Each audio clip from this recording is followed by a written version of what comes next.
baik. Terima kasih Ibu Rini. Sebentar ya anak-anak, Ibu akan share screen.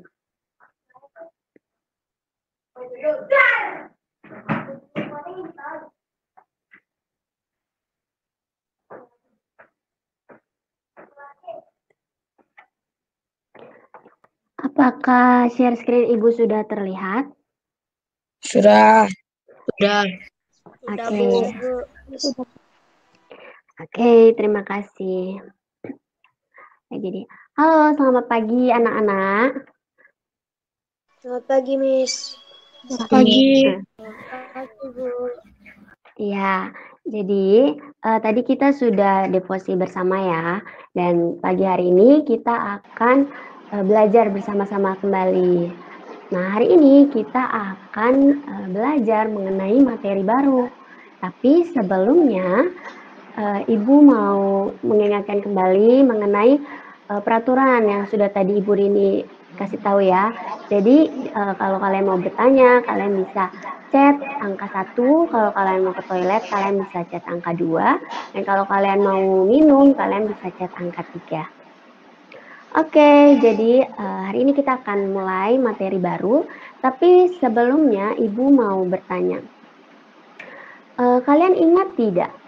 Kira-kira berdasarkan materi sebelumnya, ini merupakan gambar apa?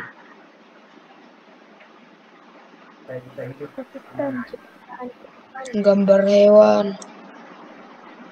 Ya, ada gambar hewan. Kemudian, jadi keseluruhan gambar ini adalah suatu gambar apa gitu dari materi yang sebelumnya. Ekosistem.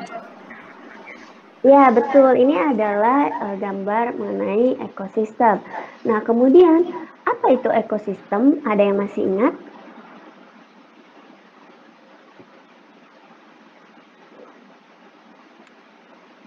Mungkin Angra masih ingat apa itu ekosistem? Ada Angra di sini?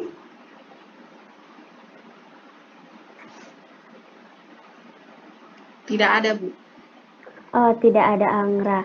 Kalau begitu, Ibu minta Justin mungkin menjawab apa itu ekosistem.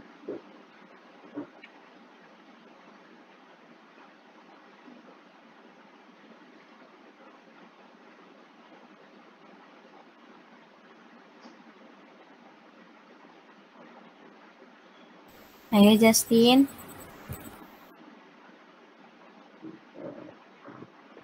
Atau mungkin teman-teman yang Ekosistem. lain. Oh ya. Ekosistem adalah suatu sistem ekologi yang terbentuk dari hubungan timbal balik. Ya, betul. Oke, good job Justin. Nah, kemudian di dalam sebuah ekosistem itu terdapat komponen penyusunnya. Ya, masih ingat kan? Ada 2 komponen penyusun, yaitu abiotik dan biotik. Nah, pertanyaan Ibu selanjutnya, apa saja yang termasuk dari komponen biotik? Nah, kalian bisa lihat nih dari gambar yang ini juga, apa saja sih yang termasuk dari komponen biotik? Ada yang tahu? Tumbuhan. Ya, tumbuhan. Kemudian? Pohon. Pohon. Hewan. Ya, hewan. Rumput. Rumput. Kemudian? Air. Air. Kira-kira air itu komponen biotik atau abiotik ya? Abiotik, Bu. Iya, air itu komponen abiotik. Jadi komponen biotik itu tadi yang sudah anak-anak sebutkan, ada hewan, tumbuhan, dan satu lagi adalah manusia. Jadi komponen biotik itu merupakan makhluk hidup. Makhluk hidup kan ada 3, tumbuhan, hewan, dan juga manusia. Nah, sedangkan komponen abiotik itu ada apa saja? Tadi sudah disebutkan ada air. Pohon. Air. Ya, tadi sudah disebutkan ada air. Matahari. Matahari, betul. Apalagi? Batu. Awan. Awan. Jadi selain apa nih yang kita hirup sehari-hari itu juga merupakan komponen abiotik? Udara. Oksigen. Iya, udara, oksigen. Nah, Tanah. Air. ya betul. Good ya, berarti kalian semua masih mengingat. Tanah. Ya, tanah.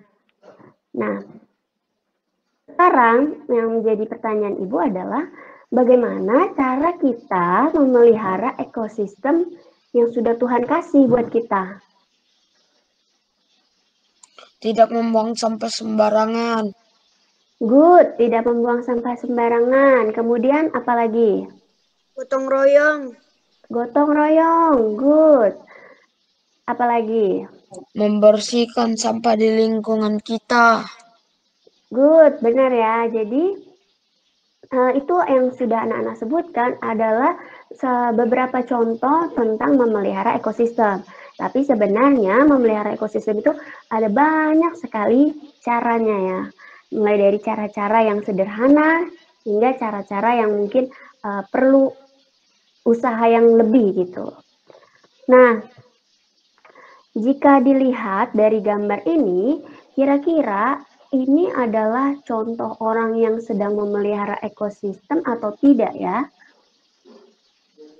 Tidak. Kenapa tidak? Karena membuang sampah sembarangan. Karena membuang sampah sembarangan. Ya betul, jadi dia sedang membuang sampah sembarangan, membuang sampah di sungai yang akan menyebabkan bikin banjir gitu ya. Dan ini tidak boleh dilakukan. Nah, kalau dari gambar ini coba anak-anak lihat. Kira-kira ini adalah contoh orang yang sedang memelihara ekosistem atau tidak? Ya. Iya. Nah, ya kenapa tuh? Karena membersihkan lingkungan. Membersihkan sampah dari pantai. Ya, betul. Betul sekali. Jadi, orang-orang ini sedang mengumpulkan sampah-sampah yang ada di pinggir pantai. Ya. Jadi, kegiatan ini merupakan salah satu cara memelihara ekosistem. Jadi, kegiatan ini boleh dilakukan. Nah, ekosistem yang ada di sekitar kita ini ada udara, air, sinar matahari, tumbuhan, hewan, manusia itu merupakan anugerah dari Tuhan. Jadi Tuhan memberikan kepada kita suatu ekosistem. Nah, kemudian bagaimana respon hati kita terhadap ekosistem itu? Nah, respon kita harus bersyukur. Bersyukur dengan cara apa? Pertama, dengan cara memelihara ekosistem tersebut. Nah, tadi memelihara ekosistem anak-anak sudah jelaskan, sudah sebutkan, sudah pemahami ya bagaimana cara minta.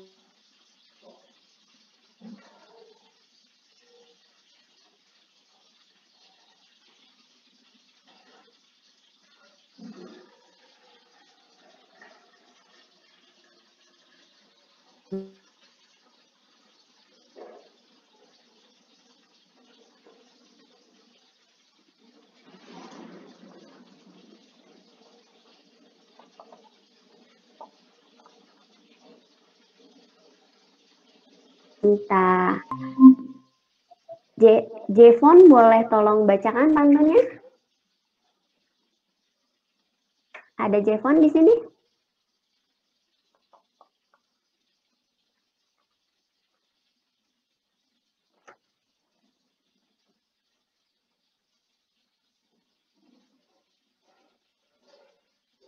Mungkin Jevon ini ya agak kesulitan mungkin jaringannya atau apa. Kalau gitu Ibu minta tolong bantuannya dari Hiskia. Ada Hiskia?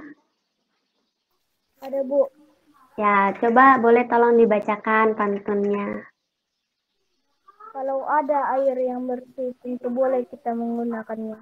Kalau lingkungan kamu bersih, buanglah sampah pada tempatnya.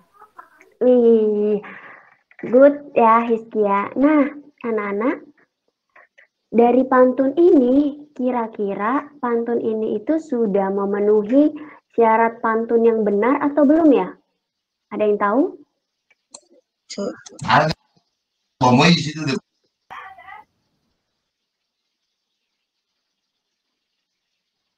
Ada yang tahu kira-kira pantun ini sudah tepat belum ya syarat-syaratnya, ciri-cirinya?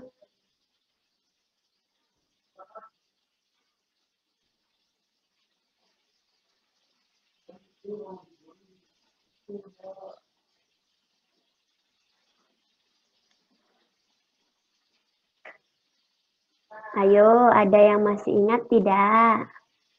Atau semuanya lupa nih materi tentang pantun?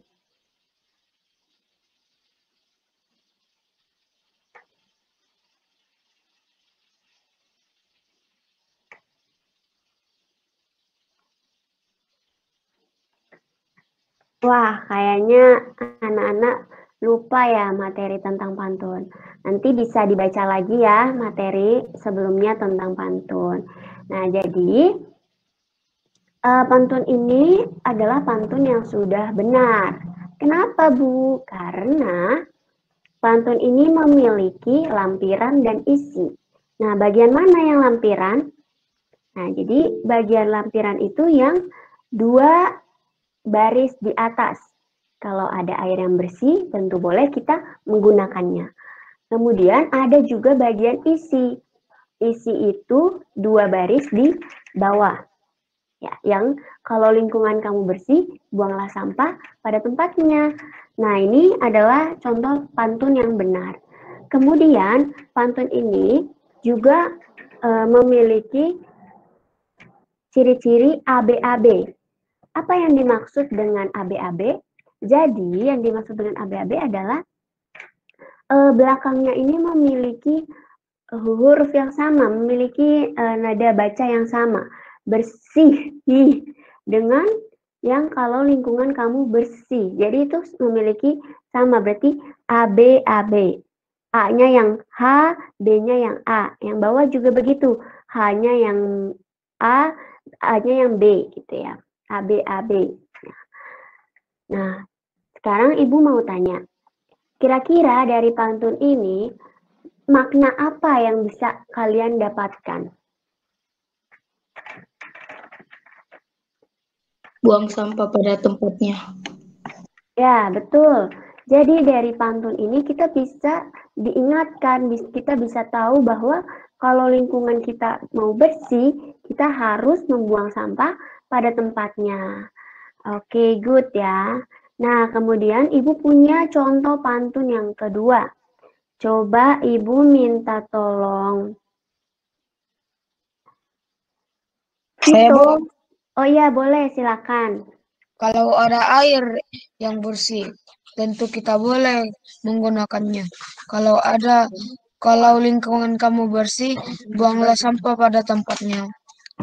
Ke pasar beli buah-buahan, jangan lupa mampir ke telaga. Sungguh indah ciptaan Tuhan. Sudah sepatutnya kita jaga. Ya, good. Nah, kira-kira dari pantun ini, apakah ini sudah menunjukkan pantun yang benar? Ayo, tadi Ibu sudah jelaskan ya di awal. Ibu sudah. Sudah. Ya, sudah. Kenapa sudah?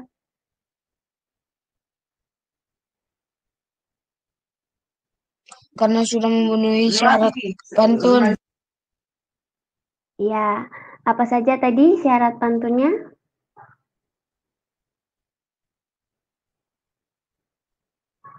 Ada lampiran.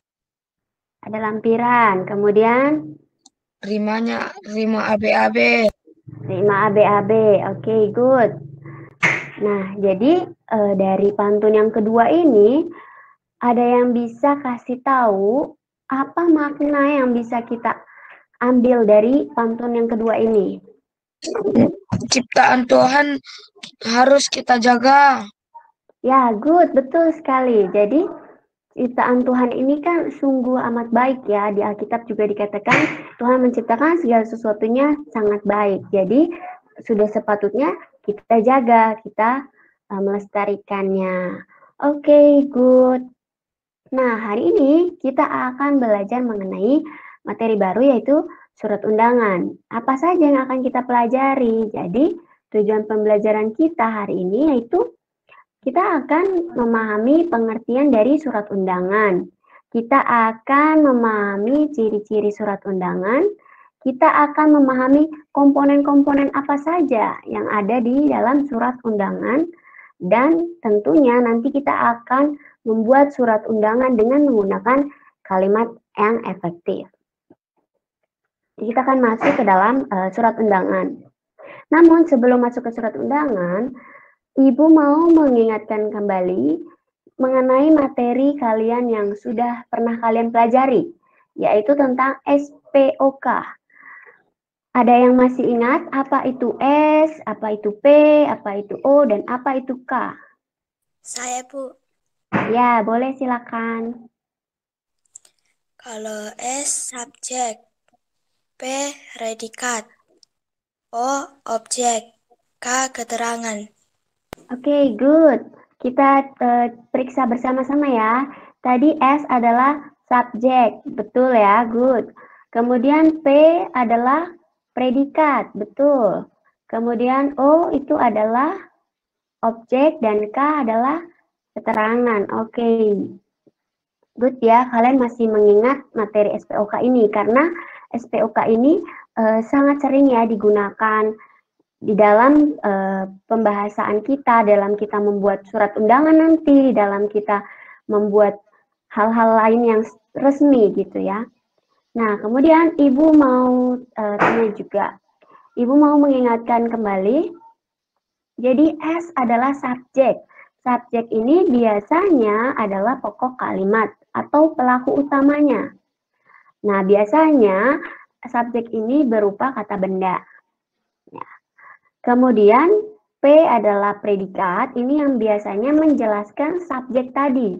Nah, ini berupa kata kerja.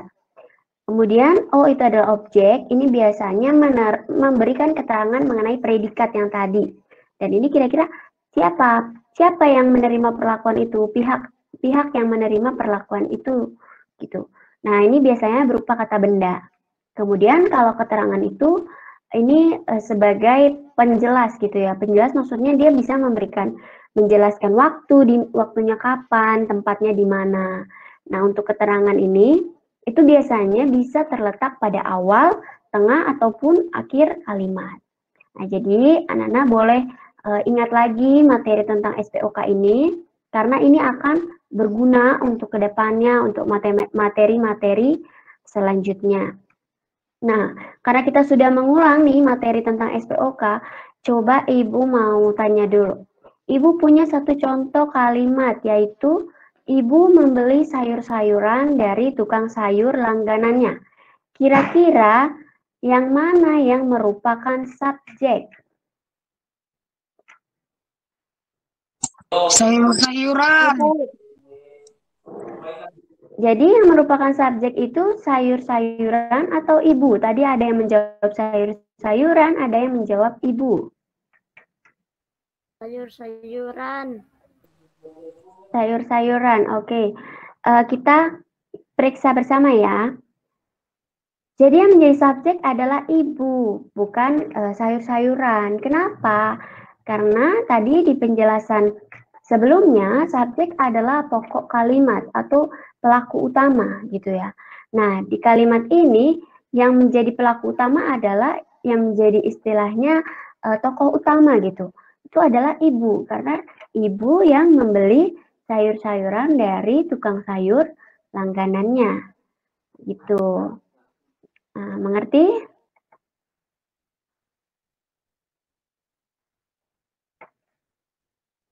Mengerti.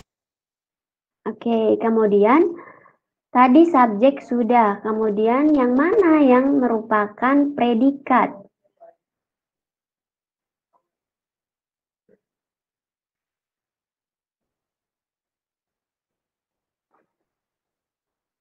Ada yang tahu?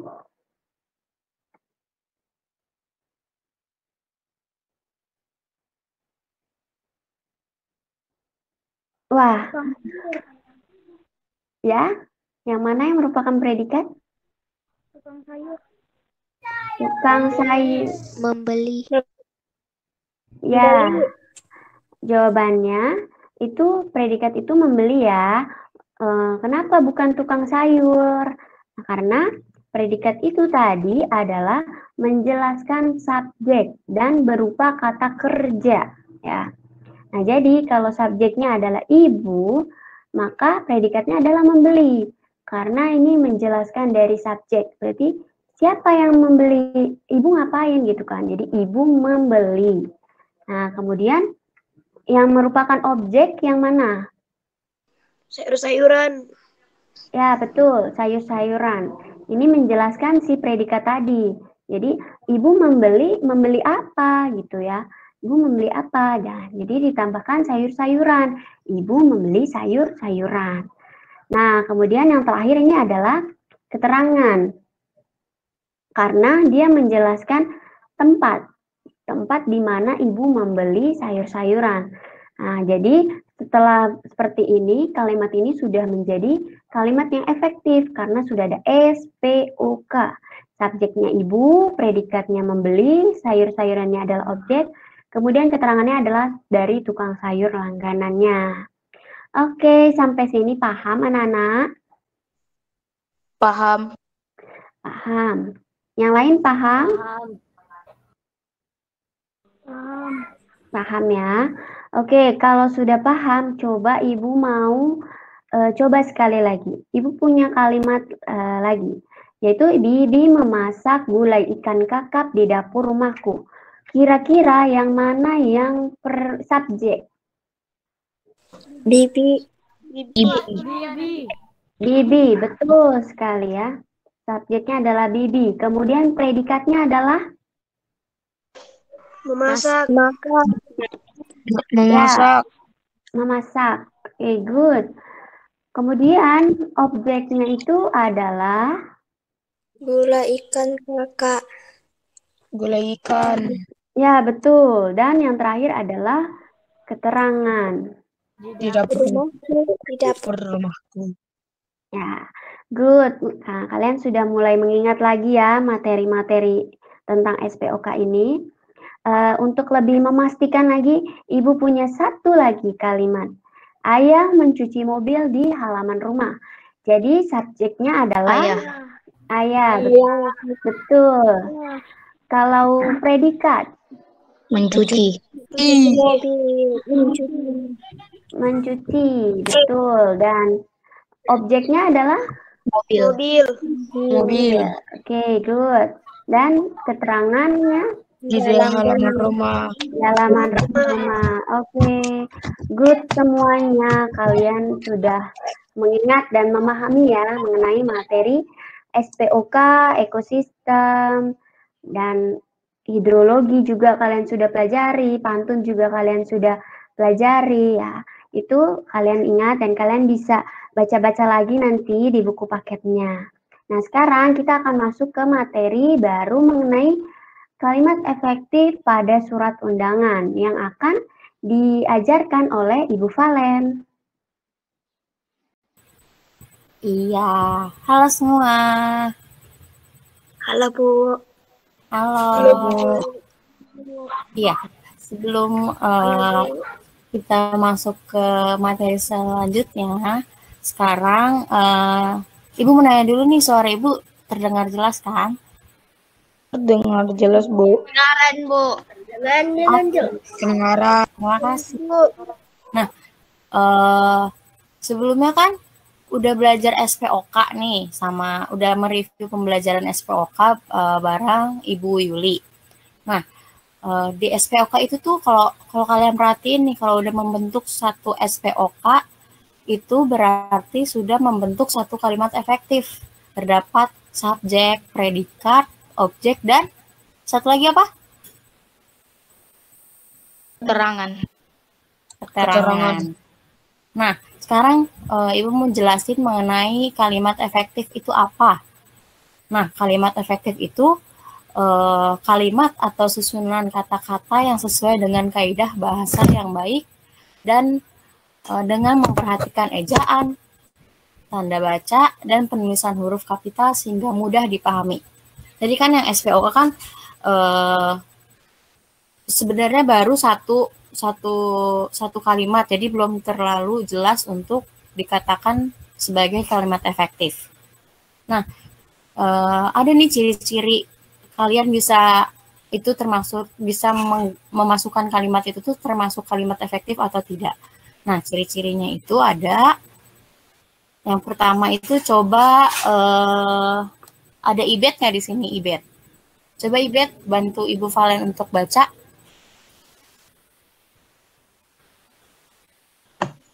Yang bagian warna ungu.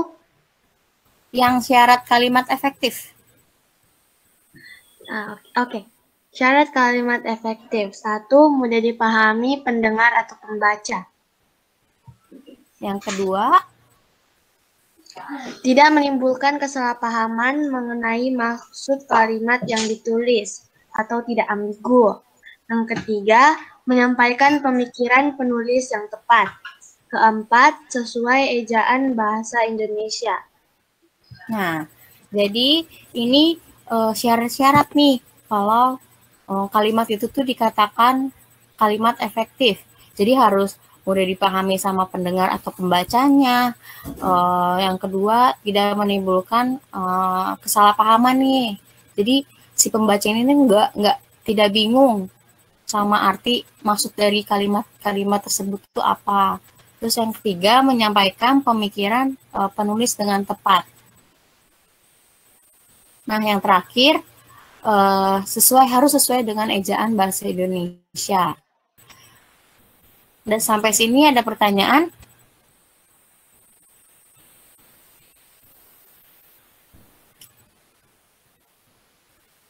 Kalau tidak ada, kita akan lanjut ke selanjutnya. Nah, kita masuk ke materi surat undangan.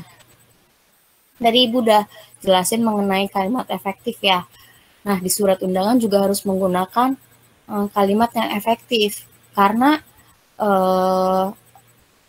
di surat undangan ini tuh menggunakan kalimat yang bersifat efektif. Yang artinya apa sih Bu? Kalimat yang bersifat efektif itu kalimat yang singkat, padat, dan jelas. Nah, hal ini juga bertujuan agar orang yang membaca surat undangan ini paham sama mengerti maksud dari undangan itu tuh apa. Karena di sini juga pengertian surat undangan adalah surat yang berisi pemberitahuan dan permintaan kesediaan seseorang untuk menghadiri suatu acara atau kegiatan. Nah, kenapa harus pakai kalimat efektif? Karena biar orang yang dituju ini tuh tahu loh tujuan dari surat undangan itu seperti apa. Nah, ini nih ada 3 jenis nih, 3 jenis surat undangan.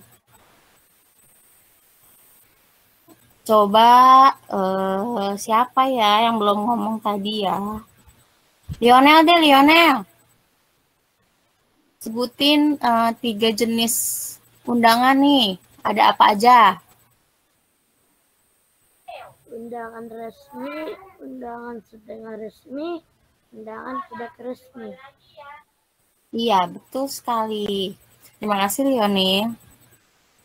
Nah, jadi ada 3 jenis undangan ya. Yang pertama ada undangan resmi, undangan setengah resmi, dan undangan tidak resmi.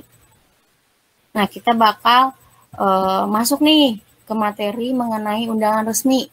Undangan resmi itu apa sih, Bu? Undangan resmi itu ajakan yang mengatasnamakan instansi atau organisasi. Biasanya bisa dipakai untuk urusan resmi ataupun dinas. Nah, Ibu mau nanya, kalian tahu nggak instansi atau organisasi itu apa?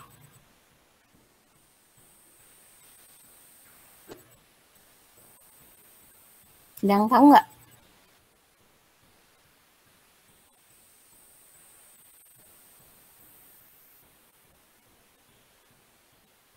Nah, Ibu jelasin ya instansi atau organisasi itu ya. Instansi atau organisasi itu tuh seperti perkantoran, seperti sekolah, gitu ya. Nah, ciri-ciri undangan resmi nih. Kalian perhatiin ya ciri-cirinya seperti apa. Jadi nanti kalian bisa membedakan undangan resmi seperti apa, undangan setengah resmi seperti apa, dan undangan tidak resmi itu seperti apa. Kalau undangan resmi itu menggunakan bahasa atau kata baku. Nah, yang kedua, dikerjakan oleh organisasi atau badan atau instansi resmi. Tadi kan Ibu udah jelasin instansi itu apa. Ya kan? Yang ketiga, untuk kebutuhan resmi ataupun dinas. Yang keempat, terdapat kop surat dan terdapat nomor surat. Nanti Ibu jelaskan kop surat itu seperti apa, nomor surat itu seperti apa. Nah, ini nih bagian-bagian penting nih dalam undangan resmi. Kalian harus ingat ya. Yang pertama, coba Vito. Vito bisa baca bagian-bagian undangan resmi? A. Kop surat. B. Tempat dan tanggal pembuat surat. C. Nomor surat dan perihal surat. D. Nama dan alamat tujuan surat. E. Salam dan bagian pembuka. F. Isi undangan. G. Salam dan bagian penutup. H. Nama pihak pengundang. Nah, kalian tahu nggak bagian-bagian surat ini tuh, surat undangan ini tuh di mana aja posisinya? Ada yang tahu nggak?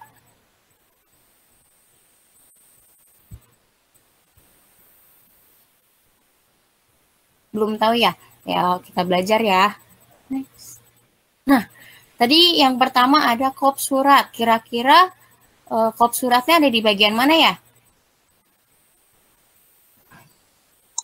Di bagian yang Banten, Iman Takwa. Yang bagian atas ya?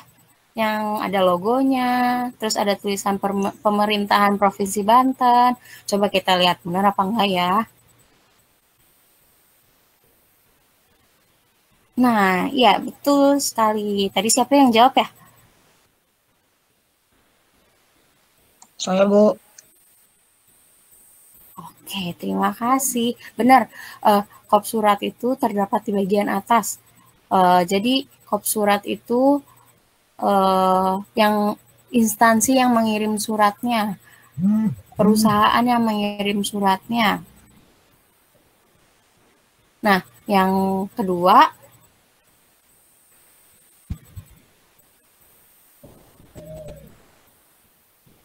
Serang 21 Desember 2013. Itu termaksud apa? Tempat dan tanggal pembuatan surat. Pintar. Nah, tempat dan tanggal pembuatan surat. Jadi misalnya hari ini Ibu Yuli mau mengirimkan surat. Ibu Yuli perwakilan sekolah untuk mengirimkan surat ke orang tua kalian. Nah, Ibu Yuli nanti di situ ditulisnya apa? Tempat dan tanggal pembuatan suratnya seperti apa?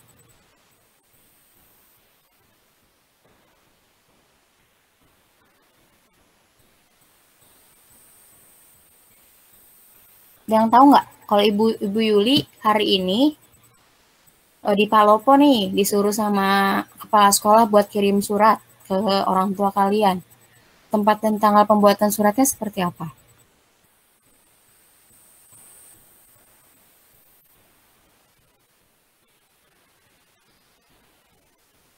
Coba Jovan, tahu nggak Jovan?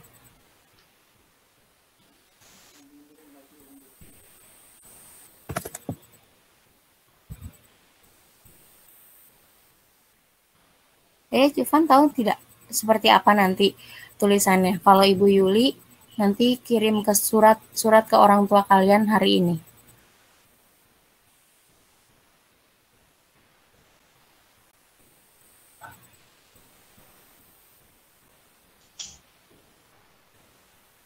Ada yang bisa bantu Jovan? Judul.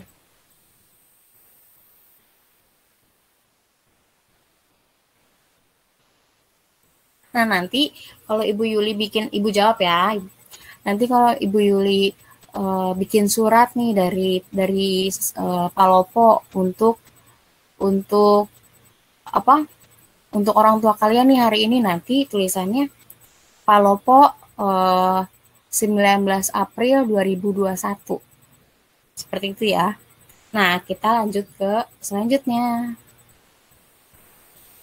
Nah, yang selanjutnya kan bagiannya nomor dan perihal surat. Maksud nomor dan perihal surat itu apa sih? Di sini kan dituliskan 251, ya kan, nomornya. Berarti ini surat surat ke 251 yang keluar dari Dinas Pendidikan dari Pemerintahan Provinsi Banten. Ini adalah surat yang ke 251. Nah, ini tuh tahunnya ya, tahunnya 2013. Perihalnya apa sih? Ada yang tahu nggak maksud dari perihal surat itu seperti apa?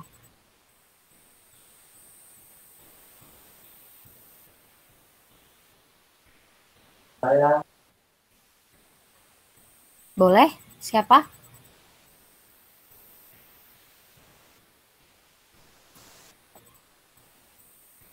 Karunia ya? Boleh Karunia?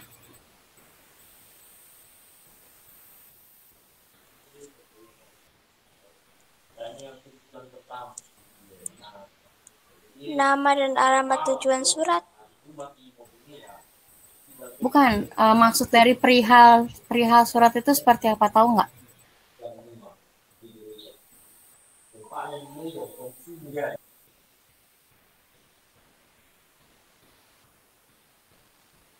Nah, maksud dari perihal surat itu tujuan surat itu tuh diumumin tuh tujuannya untuk apa? Kan kalau di sini kan tujuannya perihalnya pengumuman. Nah, nanti Ibu jelaskan lebih jelas di slide selanjutnya. Nah, kita masuk di slide selanjutnya. Oh, satu lagi ternyata anak-anak. Satu lagi, ini kepada yang terhormat Bapak atau Ibu sekolah, kepala sekolah di tempat. Nah, ini termasuk bagian apa ya dalam surat resmi ya? Ada yang tahu nggak?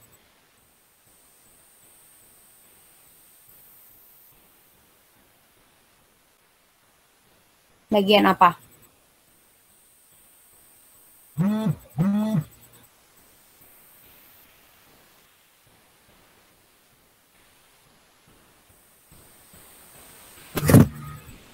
Nah, ini tuh bagian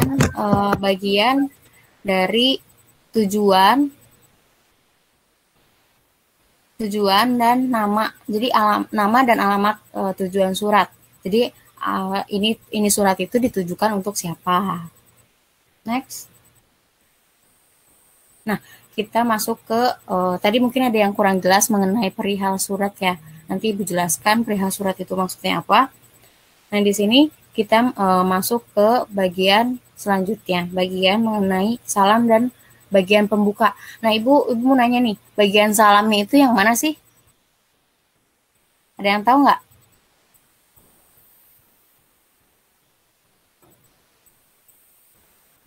Coba Al tahu nggak bagian salam dari surat pembuka dari surat undangan ini apa?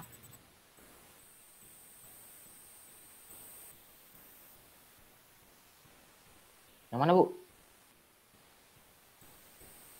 Kan ini kan di PPT kan ada tulisan salam hormat sehubung akan berakhirnya kegiatan belajar mengajar di SMP Karangmulia. Dengan ini kami mengundang Bapak atau Ibu untuk hadir dalam rapat pertemuan orang tua atau murid atau wali murid yang akan kami laksanakan pada. Nah, di sini yang termaksud dalam salam surat undangan itu apa ya? Yang mana ya?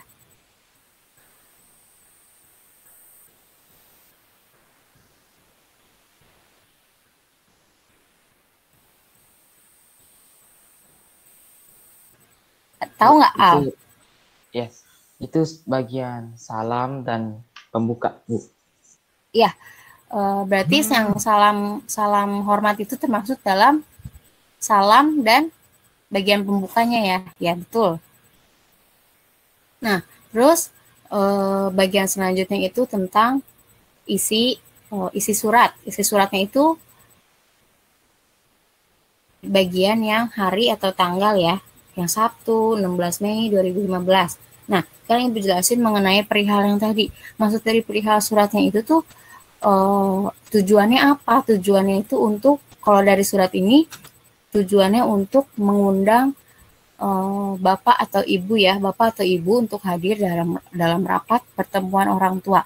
Jadi maksudnya dari perihal itu, perihal surat itu, tujuan suratnya itu apa? Ya, seperti itu ya anak-anak. Ngerti nggak?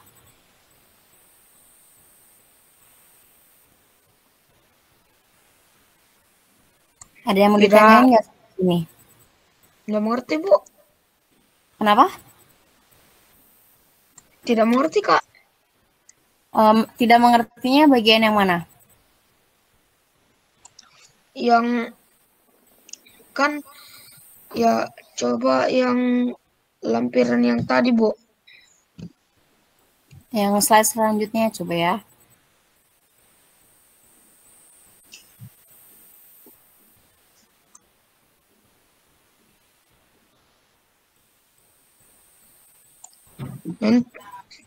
Nanti kan kalau kita tulis hari dan waktu dan tempat. Habis itu kita tulis suratnya. Kenapa? Kan kita tulis nanti salam, hormat, salam dan bagian pembukaan. Nah, habis itu nanti kita tulis hari, tanggal, waktu dan tempat. Nah, nanti kita tulis itu suratnya di bagian bawahnya itu hari, tanggal, waktu dan tempat. Oh, jadi ini maksud dari hari, tanggal, waktu, dan tempat yang di bagian isinya itu adalah waktu pelaksanaan si kegiatannya, kapan. Ya, mengerti nggak? Jadi misalnya Ibu Valen mau mengundang orang tuanya kalian nih untuk rapat di sekolah pada Sabtu 16 Mei 2015. Nah, otomatis surat yang Ibu bikin itu sebelum rapat itu dilaksanakan, sebelum tanggal 16 Mei. Begitu? Iya, Bu. Mengerti kan? Mengerti, Bu. Iya. Selanjutnya masuk ke dalam penutup. Nah, jadi nggak mungkin dong kalau di dalam surat undangan tidak ada kalimat penutupnya.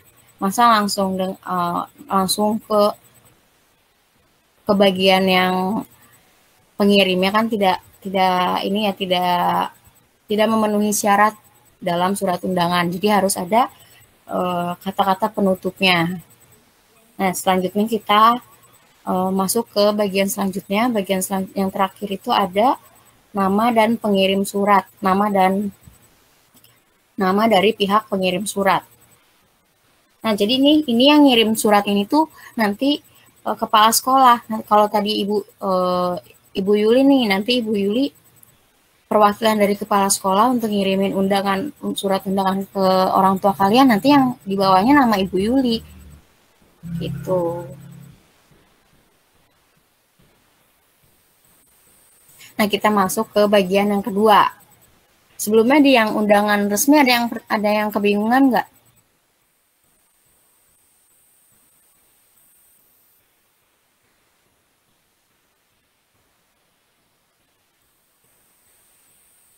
Ada yang kebingungan nggak?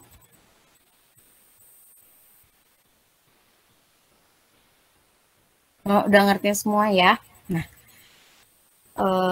sekarang kita masuk ke bagian jenis surat undangan yang kedua. Ada surat undangan setengah resmi. Coba Surya boleh baca pengertiannya?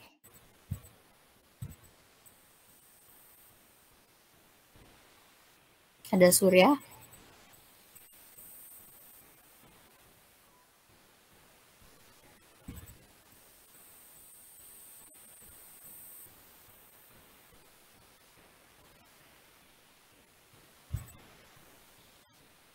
Bentar ya.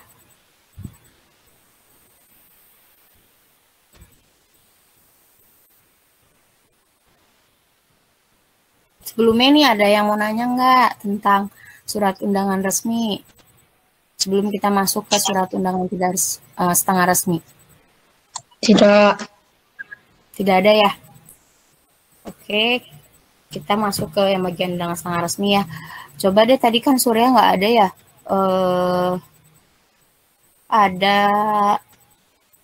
Ada Justin nggak? Justin boleh baca? Bisa Bu. Yang Ya. ciri-cirinya? Yang permintaan yang bagian atas, nak.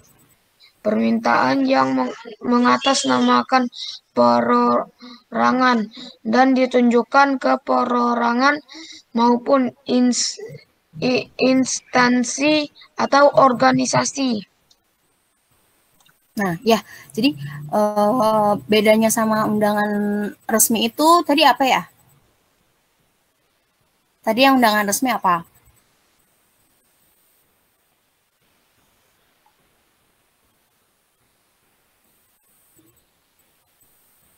Kalau undangan resmi tadi kan mengatasnamakan instansi. Sekarang kan mengatasnamakan perorangan.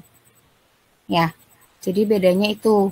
Kalau yang di undangan resmi ada kop suratnya, kop surat dari instansi tersebut. Kayak misalnya nanti kop surat sekolah, dari kop surat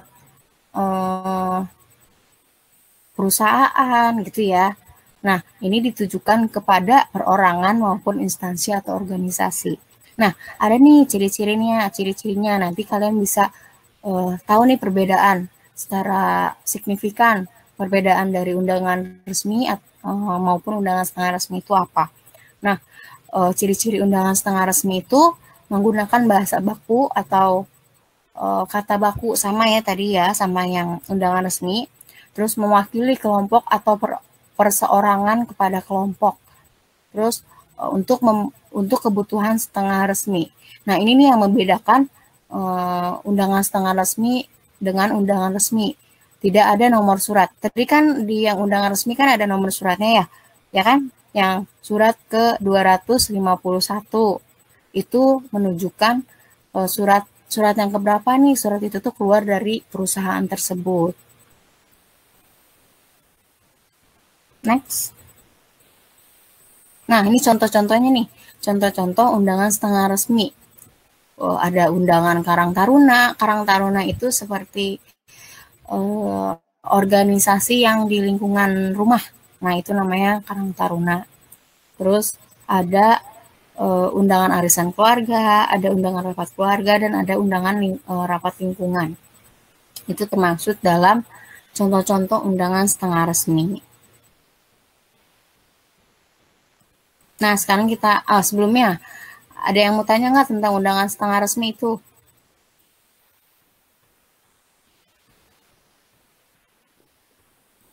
Ada yang tidak mengerti?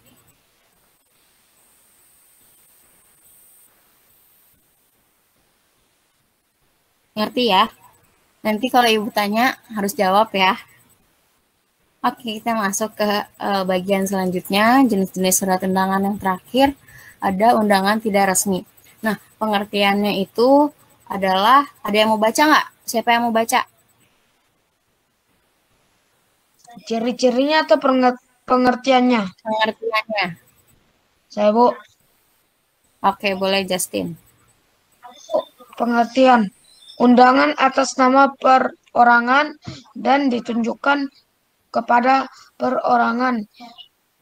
Dalam kurung biasanya untuk kepentingan pribadi.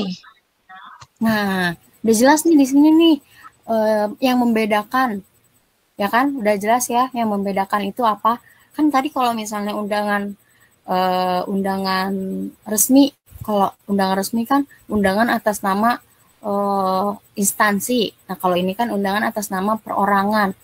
Terus kalau undangan setengah resmi, undangan atas nama perorangan yang ditujukan kepada instansi, yang ditujukan kepada PT, yang ditujukan kepada sekolah gitu kan. Itu termasuk undangan setengah resmi. Nah, kalau undangan tidak resmi di sini jelas mengatasnamakan perorangan, ditujukan kepada perorangan. Misalnya nih, Ibu buat surat kepada dari dari Valen kepada Feli misalnya. Nah, itu termaksud dalam undangan tidak resmi. Biasanya juga digunakan untuk kepentingan pribadi, kayak misalnya mau ngundang makan-makan, mau ngundang ulang tahun. Nah, itu termaksud dalam undangan tidak resmi. Nah, ciri-cirinya itu bisa menggunakan bahasa yang tidak baku. Kayak misalnya surat-suratan nih antara Lionel sama Jovan main surat-suratan. Nah, itu termaksud dalam undangan surat tidak resmi. Nah, yang kedua mewakili perorangan. Sudah jelas ya di sini mewakili perorangan. Dan yang ketiga untuk kebutuhan pribadi. Kayak yang tadi nih, ibu mau ngundang ibu Feli nih untuk datang makan-makan. Nah, kebutuhan itu kan kebutuhan pribadi, kebutuhan ibu. Ibu pengen ibu Feli datang ke rumah ibu buat makan-makan. Nah, ciri-ciri yang terakhir itu tidak ada kop surat dan nomor surat. Jadi kan kalau tadi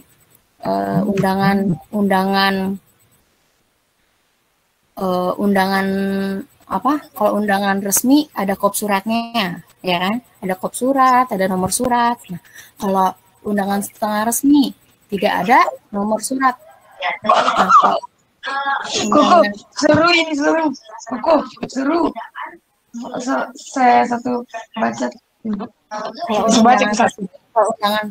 Kalau undangan tidak resmi tidak ada kop surat maupun nomor surat. Jadi kop suratnya nggak ada, nomor suratnya juga nggak ada. Nah, siapa yang tahu nih di sini contoh dari undangan tidak resmi itu apa? Ada JJ nggak JJ? JJ boleh sebutin contoh dari surat tidak resmi, undangan tidak resmi apa?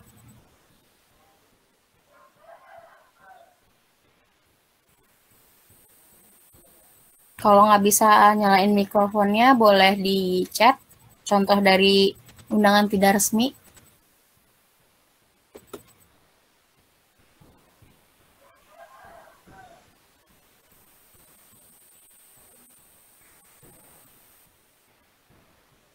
JJ boleh? Tahu nggak contoh dari surat tidak resmi itu apa?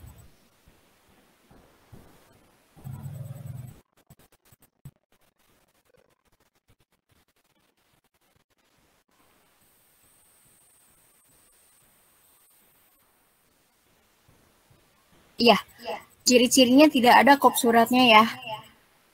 Nah, contoh dari undangan tidak resmi itu ada yang tahu nggak?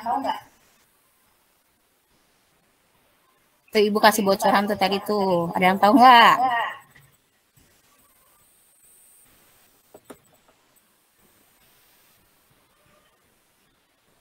Ya sudah, kalau tidak tahu Ibu kasih tahu ya. Nah, contoh dari undangan tidak resmi itu sebenarnya ada banyak. Ya, betul, undangan pernikahan, Kamela ya. Betul, undangan pernikahan termasuk dalam dalam undangan tidak resmi. Contohnya juga ada undangan khitanan, undangan sunat, terus ada undangan ulang tahun. Kalian nanti nih kalau ada contoh nih di rumah, kalau ada surat ya, kenapa Justin? Bu, kalau misalkan kita undang orang dengan cara kayak misalkan kita cuma bicara, enggak kasih undangan, itu contoh undangan tidak resmi kah? Ngasih cuman hanya bicara gitu ya? Ya. Sebenarnya kan namanya undangan surat itu harus ada kata-katanya, harus tertulis.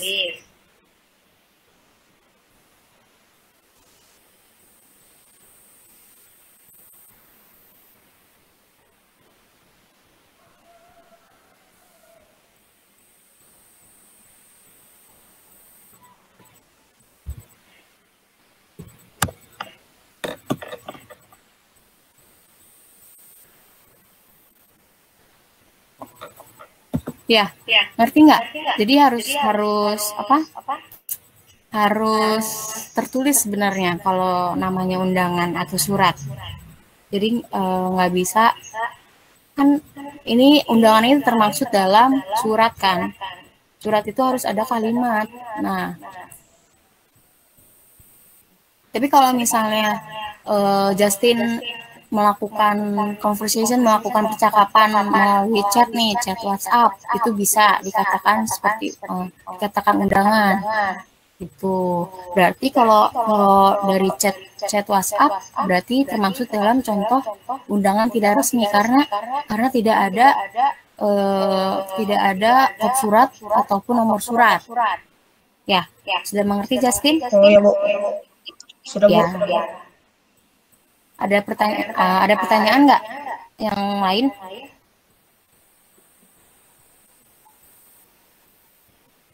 Kalau tidak ada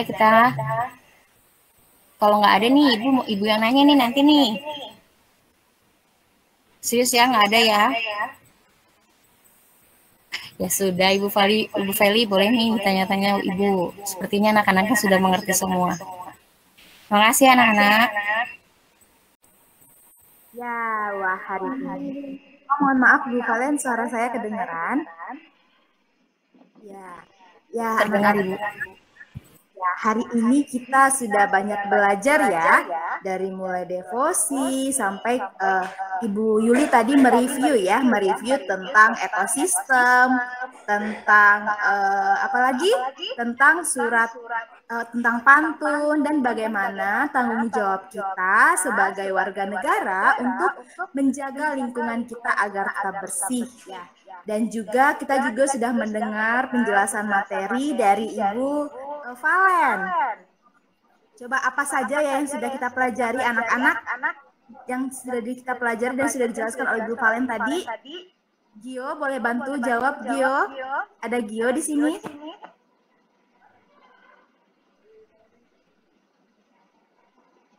Oh, mungkin jaringannya sedang tidak stabil ya.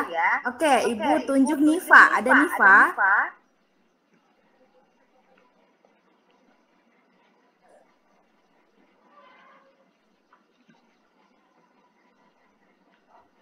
Oh, malu-malu nih ya, pada malu-malu ya. Ayo, siapa ya Ibu Valen? Karunia mungkin ya, ada Karunia di sini. Saya Bu. Oke, Karunia, apa yang sudah kamu dapatkan dari penjelasan Ibu Valen tentang surat undangan?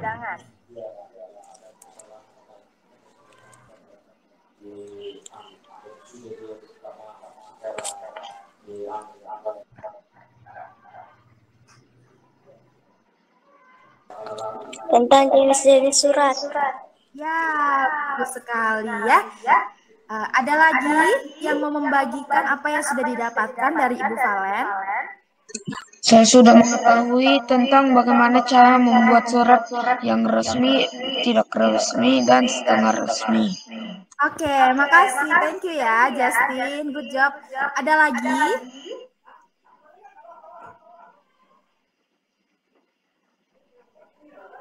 Ya, anak-anak, hari ini kita belajar tentang surat undangan. Surat undangan itu ada 3 jenis ya, undangan resmi, undangan setengah resmi, dan undangan tidak resmi. Tadi kita juga sudah mendengarkan apa saja bagian-bagian di dalam surat undangan. Baik itu ada kod suratnya juga yang sudah dijelaskan oleh Ibu Valen tadi. Nah, ada tempat dan tanggal, surat, dan juga ada yang membuat surat dan kepada orang yang ditujukan ya. Oke. Sekarang kita akan kembali mereview ya melalui latihan yang sudah dibagikan di dalam layar. Coba kita lihat ya. Oke, Ibu Valen. Silahkan diklik Bu. Nah, anak-anak, coba kalian lihat bagian apakah itu di dalam sebuah surat ya? Kop surat. Wah, bagus sekali Justin. Oke, thank you ya Justin ya. Ya, jadi ini adalah bagian kop surat ya, kop surat di dalam sebuah surat undangan. Nah, anak-anak ini juga biasanya ada di surat resmi ya, anak-anak ya. Ada kop suratnya. Tadi kan kalian sudah mendengarkan juga ya ciri-cirinya yang disebutkan oleh Ibu Valen. Nah, selanjutnya ya Ibu Valen. Nah, tadi kan dari tadi Justin juga sudah banyak menjawab. Terima kasih ya Justin. Ibu juga mau mendengar nih suara dari teman-teman yang lain ya. Coba kita lihat soal yang kedua. Nih ada hormat kami Sangkono Mulyo, Ketua Panitia Pemutaran Film. Nah, anak-anak menurut kalian bagian apakah ini di dalam sebuah surat undangan? Nama pihak pengundang. Ya, coba Ibu Valen diklik Ibu. Ya, jadi itu adalah nama pihak pengundang ya anak-anak ya. Siapa pihak pengundangnya? Ketua Panitia Pemutaran Film. Ya, betul sekali anak-anak. Oke, selanjutnya Ibu Valen. Slide selanjutnya. Wah, sebelumnya berarti kalian sudah memahami sekali ya bagian-bagian suratnya. Nah, Ibu mau mereview kembali nih bagian kalimat efektif. Coba diperhatikan. Oh, sudah muncul ya Ibu ya. Sudah ada bocoran tadi anak-anak kalau anak-anak perhatikan. Nah, coba dilihat ya anak-anak soalnya. Manakah yang merupakan kalimat efektif pada surat undangan? Coba diperhatikan dari keempat pilihan jawaban tersebut.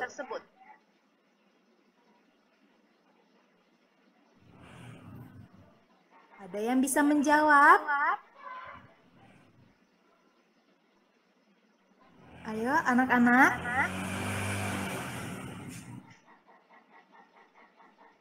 Wah, sudah dijawab ya. Ya, jawabannya adalah A.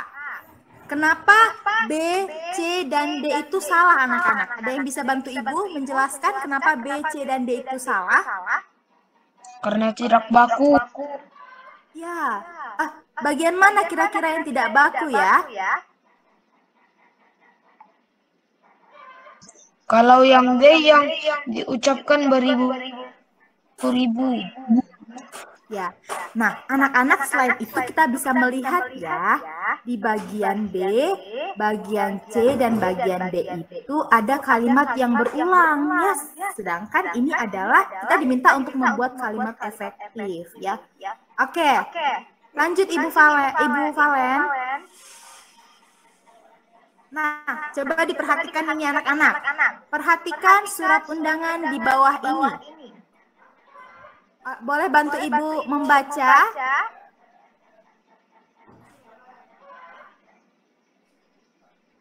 Kamela, ada Kamela?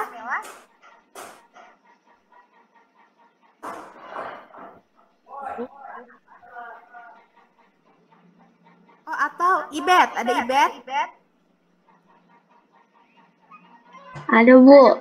Oke, tolong bantu Ibu membaca soalnya. Kalimat efektif yang tepat untuk melengkapi surat undangan tersebut adalah A. Aku ingin Oke, coba baca mulai dari perhatikan surat undangan di bawah ini.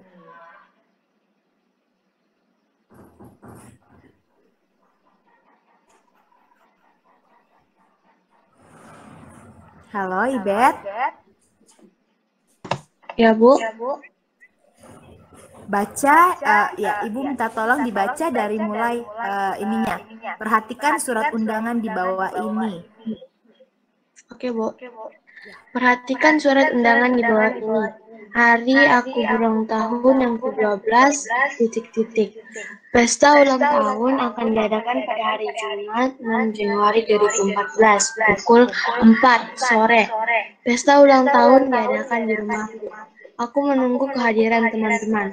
Teman-teman datang ya. Salam manis, Feli. Kalimat efektif yang tepat untuk melengkapi surat undangan tersebut adalah. Oke, terima kasih Mbak Ibet.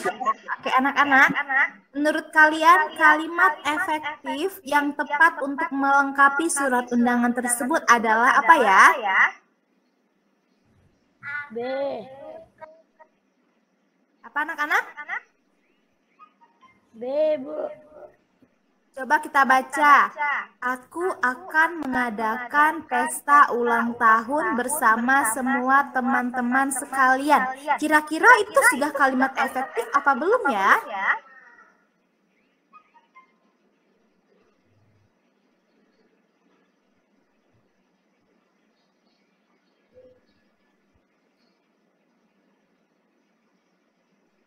Nah, ingat ya, di dalam kalimat efektif itu hindari pengulangan kata-kata seperti bapak-bapak atau ibu-ibu. Nah, kita bisa melihat juga nih di sini yang pilihan B ya. Aku akan mengadakan pesta ulang tahun bersama semua teman-teman sekalian. Udah ada kata semua, ada kata-kata teman-teman lagi, ada lagi ditambah sekalian. Wah, sudah mengandung makna yang banyak ya anak-anak ya. Jadi pilihan jawaban yang mana kira-kira yang mengandung kalimat yang efektif? Ya, Ibet menjawab D. Coba kita baca. Aku ingin merayakan ulang tahun bersama teman-teman. Nah, oke, bagus. Jadi jawabannya adalah D. Terima kasih ya anak-anak yang sudah menjawab pertanyaan yang Ibu berikan. Nah, lanjut Ibu Valen. Nah, oke. Anak-anak, tadi kan kita sudah banyak belajar tentang surat undangan. Nah, karena kita akan hari Jumat juga akan ada formatif, jangan lupa ya anak-anak ya, dibaca materi yang sudah diberikan.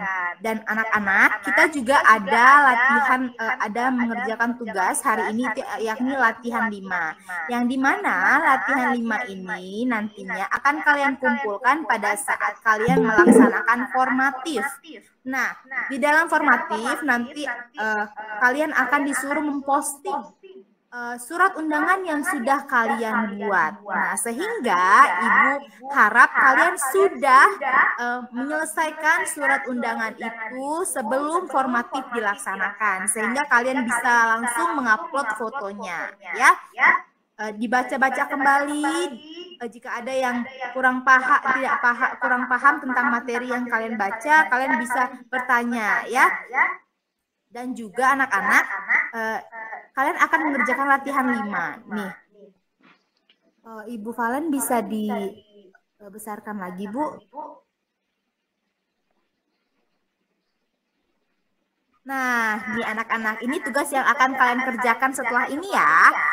Nah, di latihan 5 kalian akan disuruh membuat surat undangan resmi dengan panduan yang sudah diberikan di kotak kuning tersebut. Nih, Pak Rudi selaku lurah dari Kelurahan Salubulo ingin mengundang seluruh warga kelurahan untuk bekerja bakti membersihkan lingkungan rumah. Kegiatan kerja bakti ini akan dilaksanakan pada hari Sabtu 24 April 2021 pukul 8 WIT kita di sekitar rumah.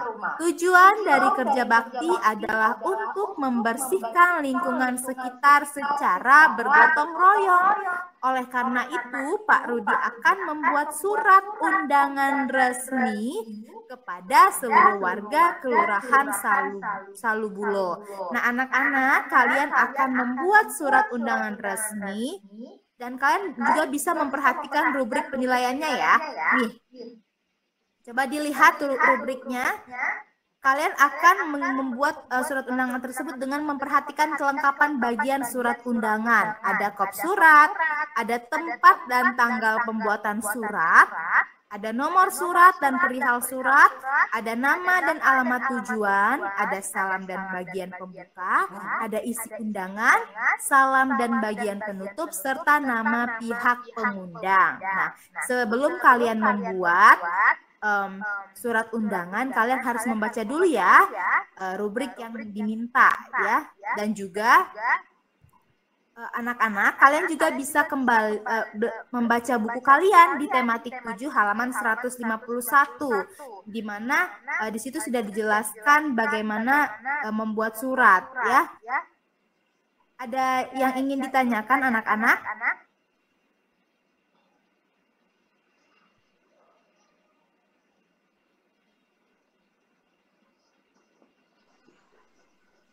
Ibu, Ya. jadi tugas hari ini dikumpulnya hari Jumat, Bu. Ya, betul sekali. Jadi kalian akan memposting fotonya itu nanti di formatif anak-anak. Oh iya, Bu. Terima kasih. Ya, sama-sama. Ada lagi yang ingin bertanya?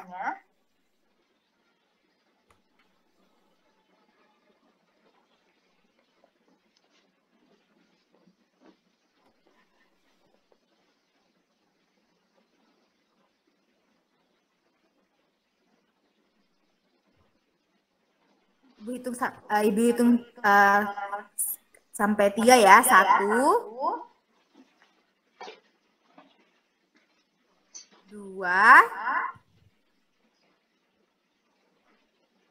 3. Benar ini nggak ada yang mau bertanya lagi? Sudah mengerti?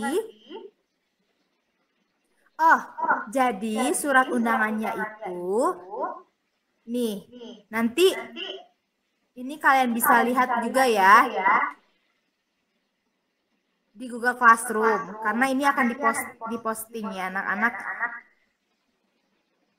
Kalian akan membuat surat undangan sesuai dengan panduan yang sudah diberikan, yang tadi Ibu bacakan. Coba dinaikkan kembali Ibu Valen.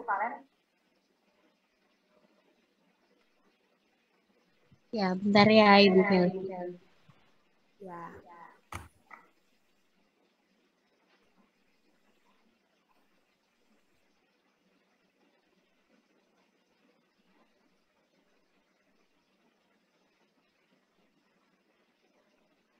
Nah, jadi ini Lionel, kita akan membuat surat undangan dengan panduan yang sudah diberikan.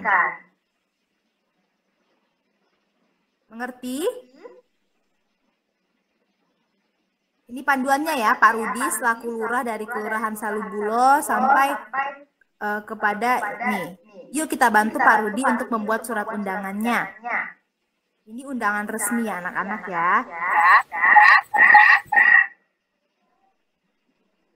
Ada pertanyaan lagi?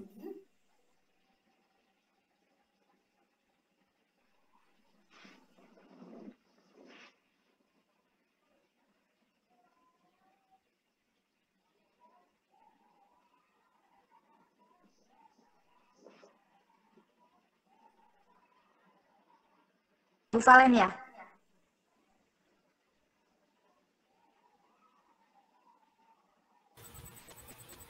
Nah, ya maksudnya dari tugas ini, jadi nanti anak-anak bisa lihat nih, kayak tadi kan ada, nanti nih kan surat resmi itu kan ada, perhatiin ciri-cirinya, ada kop surat, ada yang penerima, ada tanggal gitu ya, ada isinya, nanti kalian bisa lihat dari panduan ini. Jadi nanti yang ngirimnya tuh kayak Pak Rudi, terus dari kelurahan, nanti kalian bisa buat kopnya berarti kelurahan Salubulo, nah seperti itu. Jadi nanti ada kok isinya semuanya di petunjuk ini, dari mulai kop surat, dari mulai isi, dari mulai pengirim surat, dari waktu itu ya, sudah dari situ udah jelas kok. Ya, pokoknya anak-anak, pokoknya perhatikan ya panduannya sudah diberikan. Nah, anak-anak, wah kalian sudah belajar banyak hari ini. Coba applause dulu buat kita semuanya, tepuk tangan buat kita semuanya. Ya, hebat ya kalian sudah mengikuti pembelajaran hari ini dan semoga kalian bisa mengingat setiap pembelajaran yang sudah diberikan. Nah, anak-anak, Kalian akan mengerjakan latihan 5. Terima kasih ya sudah mau bergabung hari ini di dalam Google Meet untuk belajar bareng Ibu Feli, Ibu Valen, dan Ibu Yuli. Ibu Valen ada yang mau ditambahkan atau Ibu Yuli? Iya. Dari saya tidak. Dari Ibu Yuli juga sudah cukup. Ya, dari Ibu Yuli sudah cukup. Jadi buat anak-anak tetap semangat dan jangan lupa kumpulkan tugas tepat waktu. Oke anak-anak, silakan lanjutkan kembali pengerjaan latihan kalian ya. Tetap semangat, jaga kesehatan. Tuhan Yesus memberkati. Dadah semuanya. Semangat ya belajarnya. Semangat ya. Boleh live ya anak-anak ya. Kalau misalnya ada yang nggak jelas, bisa tanya di Google Classroom ya anak-anak.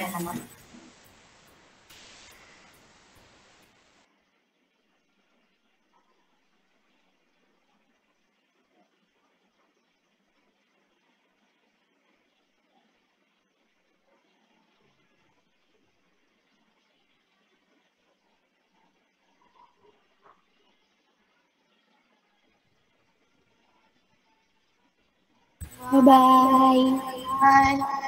Dadah anak-anak. Dadah. Dah. Dadah Leonie. Dadah, Bu.